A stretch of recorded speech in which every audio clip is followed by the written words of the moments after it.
Salut tout le monde, j'espère que vous allez bien. On se retrouve oui pour l'épisode d'WWE SmackDown. Un épisode de WWE SmackDown très particulier puisque c'est un épisode qui était en hommage justement, aux troupes américaines. Pour ceux qui ne le connaissent pas, le nom c'était tout simplement Tribute of the Troop. je préfère le dire comme ça parce qu'à chaque fois que j'essaie de dire Tribute of the Troop. c'est une honte, donc au lieu de pouvoir faire quelque chose qui serait immonde en disant Tribute of the Troop. eh bien, j'ai préféré utiliser Google Traduction pour vous faire dire. Tribute of the Troop. Voilà, tout simplement, ne vous inquiétez pas, c'est de la lâcheté, clairement, c'est de la lâcheté de ma part. Donc, nous étions donc au WWE SmackDown Tribute of the Troop. donc que nous verrons, donc il y avait dans cet épisode Tribute of the Troop. eh bien, il y avait CM Punk qui était là. CM Punk a essayé finalement un petit peu de poser quelques questions. On en reviendra bien sûr dans cette émission. Dans cette émission spéciale, Tribute of the Troop. eh bien, il y avait également le main event avec Randy Orton et LA Knight qui faisaient face à Solo Sikoa et Jimmy Uso. Il y avait les deux premiers matchs du tournoi des États-Unis qui devaient désigner l'adversaire de Logan Paul. Et dans cet épisode Tribute of the Troop. eh bien, nous avions également, un petit... Alors, juste pour information, ce moment sera coupé, puisqu'il n'apporte pas grand-chose au débriefing de... Tribute of the Troop. Eh bien, Cody Rhodes, pour ainsi dire. Voilà, vous avez tout ce qui s'est passé. On va aller maintenant directement dans le vif du sujet. WWE SmackDown, Tribute of the Troop. qui est donc présent là-dessus. Et donc, voilà. Allez, on y va. C'est parti. Bon, je remets le son comme il faut. Voilà, c'est bon. Voilà, on s'est bien amusé. C'était très drôle. Donc, dans cet épisode voilà, donc on va commencer tout de suite avec le vif du sujet. Le premier match était donc un match entre Dragon Lee et Santos Escobar. Et finalement, c'est la victoire de Santos Escobar. Alors, il y avait un homme qui était là, il s'appelait Dominique Mysterio. Il était là. Ah bah il était là, il a perdu, puisqu'il s'est pris un Phantom Driver de la part de Santos Escobar, et donc il a perdu le match. Ouais, donc clairement, alors moi j'ai pas compris à quoi a servi Dominique. Alors juste avant, pour information, il y avait justement l'hymne américain, malalala, et donc Dominique Mysterio était là, il est monté sur le ring, et il a fait le geste de dire, c'est moi qui est champion, c'est moi qui est champion, voilà. Qu'est-ce que je voulais que je vous dise de plus? Voilà, c'était rien de plus. Donc après, le match en lui-même était relativement le remake de Survivor Series. Alors avec un peu plus de qualité. C'est pas très difficile, clairement. Mais voilà, moi j'ai pas plus été hypé que ça. Mais bon voilà, victoire de Santos Escobar. Que pas une surprise en soi, puisque Santos est en plein push, donc t'allais pas le faire perdre face à Dragon Lee. Mais j'aurais quand même préféré que Dominique intervienne dans cette rencontre, voire même, comme quoi, vous voyez, il y a quand même des choses assez paradoxales. On nous explique que Dragon Lee, donc à ce moment-là, affrontera donc Dominique Mysterio, pas de souci. Mais il est où Rey Mysterio? Parce que s'il est capable de se pointer à NXT, pourquoi il ne peut pas se pointer à SmackDown? Je veux dire, les deux sont compatibles, non? Donc il y a quand même quelque chose qui me laisse pantois. Mais après, je comprends après, parce que si tu le fais venir, tu es obligé de gérer la rivalité. Forcément, ça fait un petit peu chier.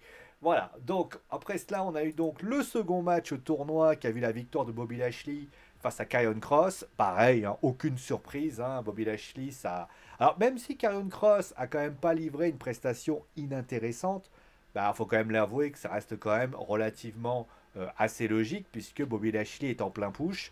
La victoire, elle lui revenait. Donc la victoire, voilà, pour faire avancer dans ce tournoi. Bon, qu'est-ce que vous voulez que je vous dise de plus? On sait tous que Bobby Lashley va gagner. Voilà, après le match en lui-même, m'a pas plus hypé que ça. Mais c'est vrai que dans cet épisode qui était quand même... Ah, d'ailleurs, en plus, il y avait quand même... alors, je ne sais pas qui était dans la table des commentateurs. Je pourrais pas vous le dire parce que je ne connaissais pas. Ah, c'est Brad Nisler. Alors, Brad Nisler, alors si vous me dites qui c'est... Brad Nisler, c'est un commentateur sportif. À partir de ce moment-là, si jamais vous savez qui c'est, mais voilà, il était là. Donc en plus, il y avait notamment un reportage sur Bobby Lashley. Je veux dire, à partir du moment où tu as littéralement un hommage à Bobby Lashley, je vois pas comment tu peux le faire perdre. À un moment donné, il faut être un peu logique dans la vie.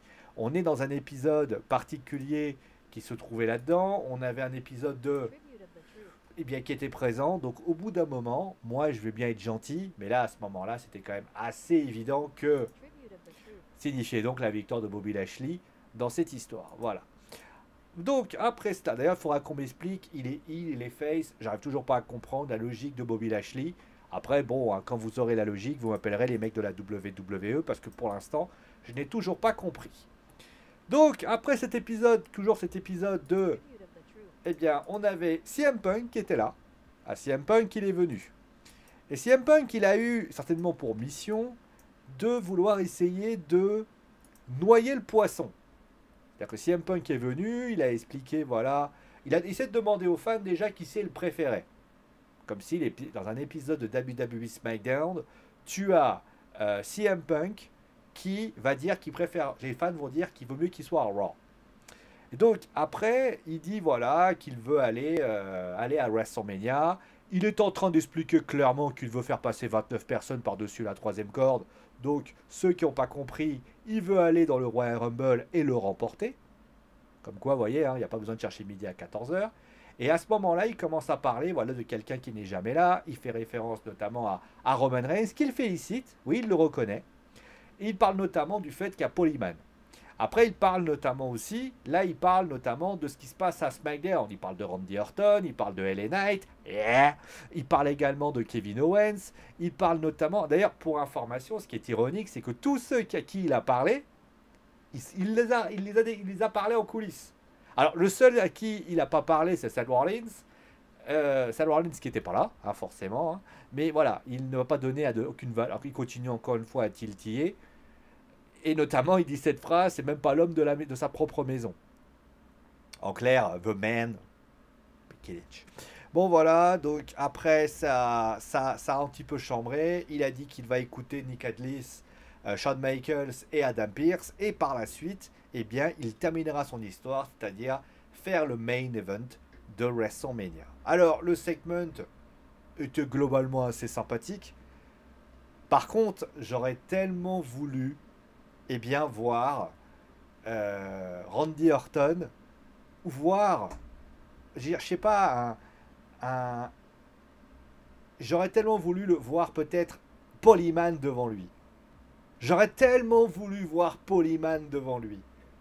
Parce que je pense que ça aurait fait une séquence, assez iconique si il aurait fait ça.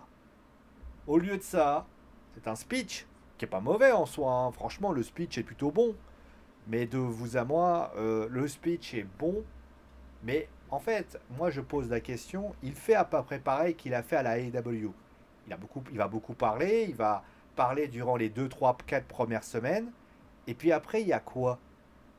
Alors je comprends que la WWE veut faire patienter dans l'idée que CM Punk lutte dans un moment spécial. Mais le problème, c'est que, vous savez, c'est comme une hype.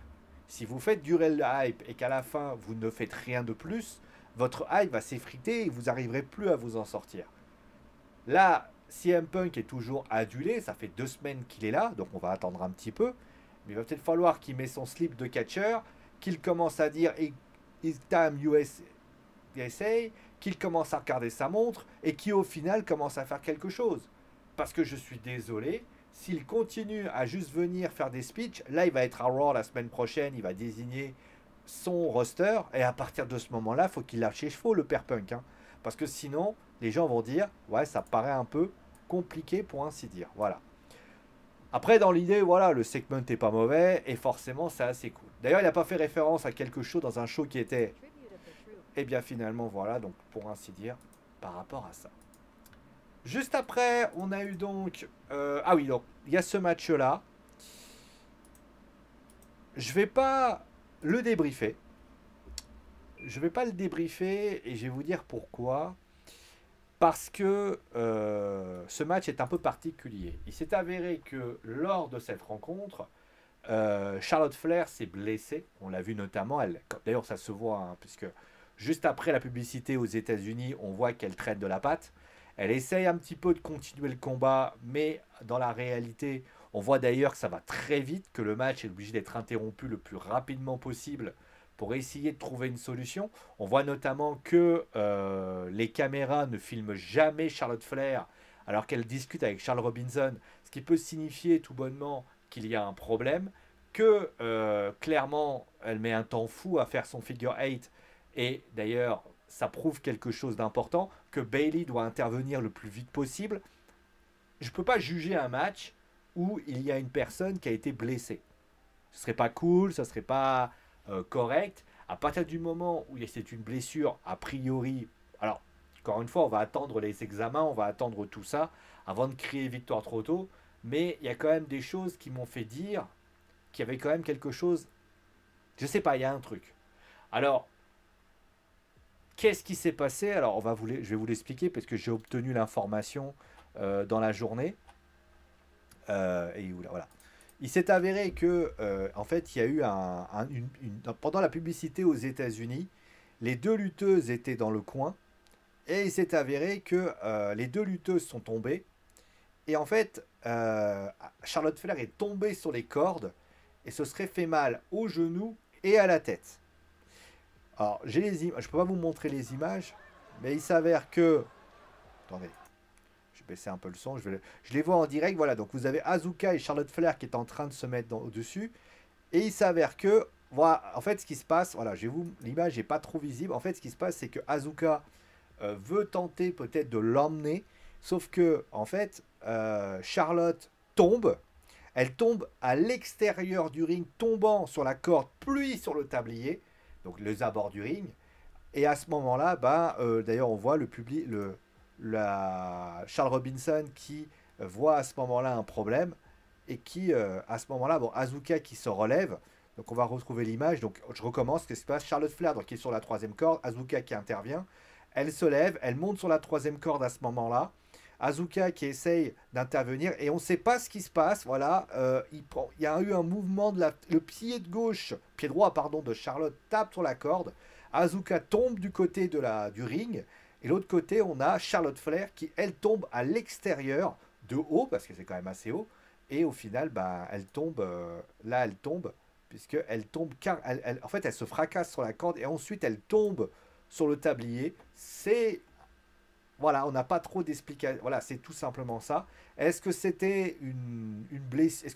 En quoi c'est une blessure? Est-ce que c'est une blessure sérieuse? Est-ce que c'est pas une blessure? Ça, j'en sais rien pour le moment. J'imagine qu'on aura plus d'informations durant ce week-end. Je vous tiendrai bien évidemment au courant. Bien évidemment, n'hésitez pas à aller faire un tour dans les comptes Instagram, etc. Puisque Insta vous dira si oui ou non il y a une lourde blessure.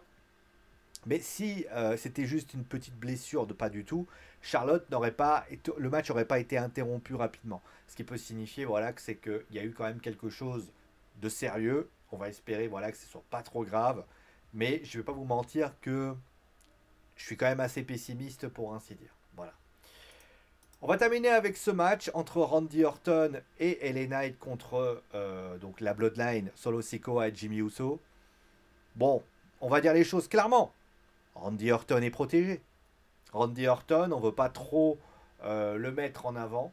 On le met en équipe, on le fait peu prendre des bumps la semaine dernière. À Raw, c'est aussi la même chose. L'idée est simple, on ne veut pas trop que Randy Orton prenne des bumps. On ne veut pas qu'il souffre. Et au final, c'est ce qui s'est passé ce soir. Ce soir, Randy Orton prend quasiment pas de bump. Il fait ses prises comme s'il prenait ses prises. C'est LA Knight qui a quasiment qui fait la rencontre. Et au final, voilà ce qu'il en est. Je ne peux pas faire plus court, plus simple. Alors, est-ce que c'est de la prudence? Ou est-ce que c'est finalement parce qu'on ne veut pas faire... On essaie de lancer la hype pour ainsi dire. J'en sais rien. Mais en tout cas, ce qui est sûr, c'est que si Randy Orton est là, mais qu'il n'est pas à 200%, ça fait quand même mauvais genre. Parce qu'à un moment donné, il va falloir que Randy Orton commence à rentrer dans les rivalités. Si Randy Orton passe son temps à être protégé, il ne peut pas prendre de bump, il ne peut pas prendre de grands prises. Et c'est ce qui s'est passé. Alors oui, le match en lui-même n'est pas dégueulasse. On voit notamment que la Team Knight Orton est plutôt intéressante. Je soupçonne d'ailleurs que je ne serais pas étonné, mon avis encore une fois, que Randy Orton et LA Knight, peut-être avec un troisième larron, finissent par tout simplement se diriger. D'ailleurs, CM Punk est venu voir Randy Orton et LA Knight.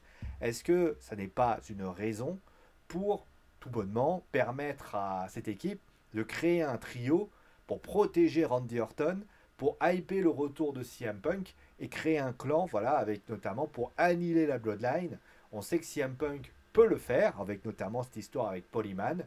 Si jamais, par exemple, je sais pas, alors par contre ça risque d'être compliqué, mais il faudrait ramener les ceintures à notre cher LA Knight, les ceintures à LA Knight, ou je sais pas comment ça pourrait se passer.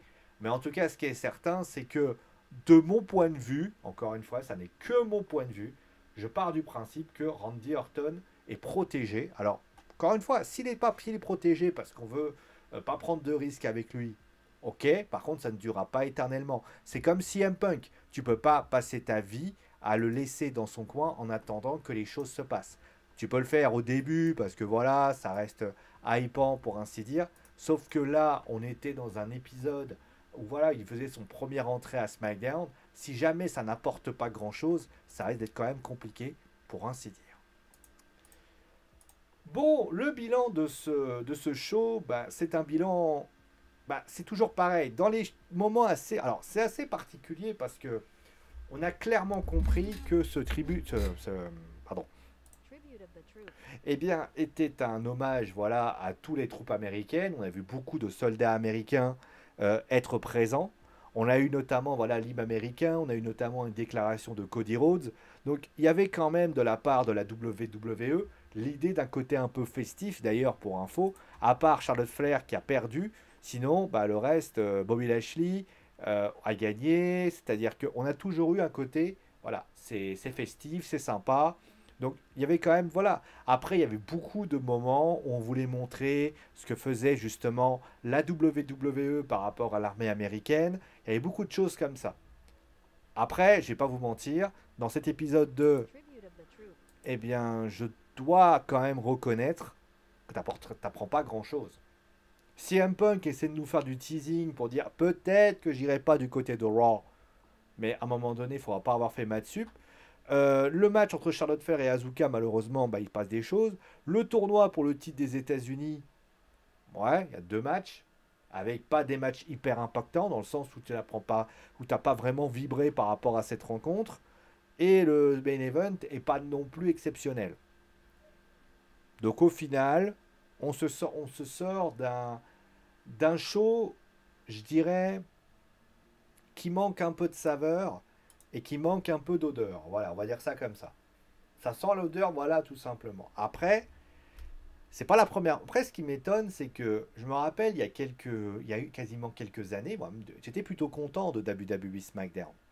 J'arrêtais pas de dire WWE SmackDown, bon, ils sont pas très, voilà, c'est 2 heures, mais les mecs ils bloquent bien les 2 heures, etc. Ça fait quand même plusieurs semaines de suite que je débriefe le show. Alors, plusieurs semaines de suite, quand je parle de plusieurs semaines, ça fait à chaque fois que je débriefe à SmackDown, je sens un coup d'inachevé pour ça. Je me dis, ah ouais. Et j'ai l'impression que Raw essaie de garder en profondeur, en apportant quelque chose, pas toujours de manière perfection, mais là, on sent quand même un côté de la part de la WWE et du côté de SmackDown, on n'arrive pas trop à savoir quoi faire. Il ne faudrait pas que désormais, du côté de SmackDown, le show qui est proposé bah, soit mauvais. Ils ont réussi à garder l'identité. Surtout que Triple H garde aussi SmackDown, donc je comprends pas pourquoi il fait ça. Est-ce que c'est parce que SmackDown a des acquis et forcément ils n'ont pas besoin d'aller plus loin? Ça peut être une explication. Moi, en tout cas, l'explication que j'ai, c'est que si ça continue comme ça risque de peut-être compliqué. Ils ont déjà 2 champions qui ne sont jamais là, Logan Paul récemment et Roman Reigns depuis très longtemps. Ça va peut-être poser, ça aussi, ça peut poser des problèmes.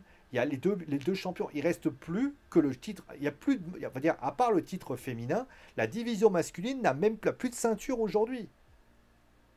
C'est quand même assez incroyable. Et la WWE a pas l'air de s'y préoccuper.